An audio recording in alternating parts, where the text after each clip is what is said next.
तर नमस्कार मित्रांनो, मी संकेत सर. आज एक नवीन मुद्दा जो सध्या चर्चेत आहे, तो असा एक मुद्दा आपण समजून घेऊया. तो म्हणजे अनुसूचित जाती प्रवर्ग जे उपवर्गीकरण आहे, तो जो मुद्दा आहे, तो कशा पद्धतीने आहे, तो अगोदर समजून घेऊया.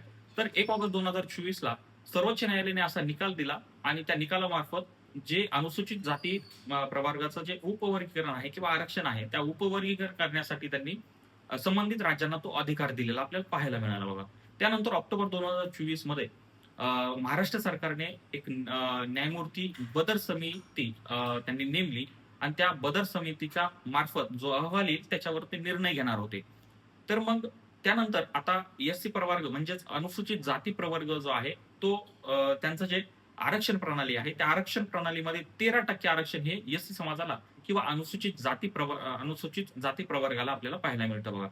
अनुसूचित जाती प्रवर्गामध्ये 59 जाती आपल्याला पाहायला मिळतात. त्यामध्ये महार, मांग, चांभार आणि ढोर अशा 4 प्रमुख जाती आपल्याला सर्वसामान्य माहीत आहेत. पण त्यांच्या व्यतिरिक्त त्यांच्या व्यतिरिक्त अशा बाकीच्या अशा पूर्ण मिळून अशा 59 जाती अनुसूचित जाती प्रवर्गामध्ये आपल्याला पाहायला मिळतात बघा.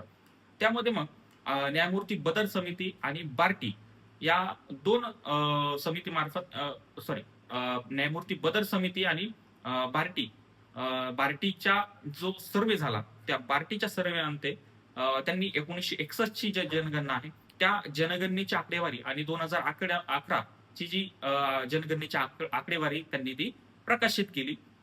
त्या प्रकाशित केल्यानंतर 1961 मध्ये महार समाजाची टक्केवारी ही 33% होती. 2011 मध्ये ती वाढून 62% पर्यंत ती टक्केवारी आपल्याला पाहायला मिळाली.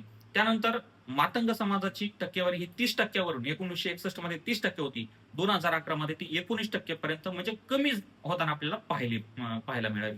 त्यानंतर चांभार समाजाची जी 23% ची प्रमाण होतं किंवा टक्केवारी होती 1961 मध्ये, ती 2011 मध्ये कमी होऊन 10% वर आपल्याला पाहायला मिळाली.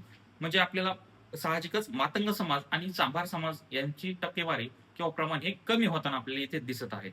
तर त्यासाठी हे जे अनुसूचित जाती प्रवर्गातलं जे उपवर्गीकरण आहे, ते सध्या महाराष्ट्राच्या राजकारणामध्ये किंवा महाराष्ट्रामध्ये खूप चर्चेला जाणारा मुद्दा आपल्याला म्हणता येईल.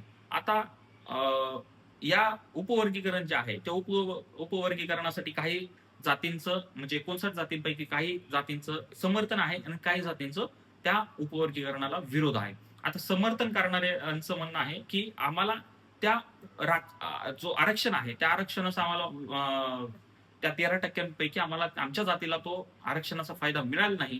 म्हणून ते अ, ब, क, ड असे 4 विभागणी करून त्यामध्ये आम्हाला तो आमच्या जातीपुरता आम्हाला तो आरक्षणाचा आम्हाला लाभ होऊन आमचा शैक्षणिकदृष्ट्या विकास होईल. आणि जे उपवर्गीकरणाला विरोध करत आहेत, त्यांचं असं म्हणणं आहे, की आमची जी अनुसूचित जाती प्रवर्गामध्ये जी एकी आहे, ती एकी या अ, ब, क, ड विभागल्यामुळे आमची ती एकी फुटू शकेल. त्यासाठी आम्हाला हे उपवर्गीकरण नकोय आणि त्यामध्ये महत्वाचं ते मान्य करत आहेत, की अनुसूचित जातीमध्ये अशा काही जाती आहेत, ज्यांचा शैक्षणिकदृष्ट्या अजूनही विकास झालेला नाही. पण त्यासाठी उपवर्गीकरण हा पर्याय ते मान्य करत नाहीत.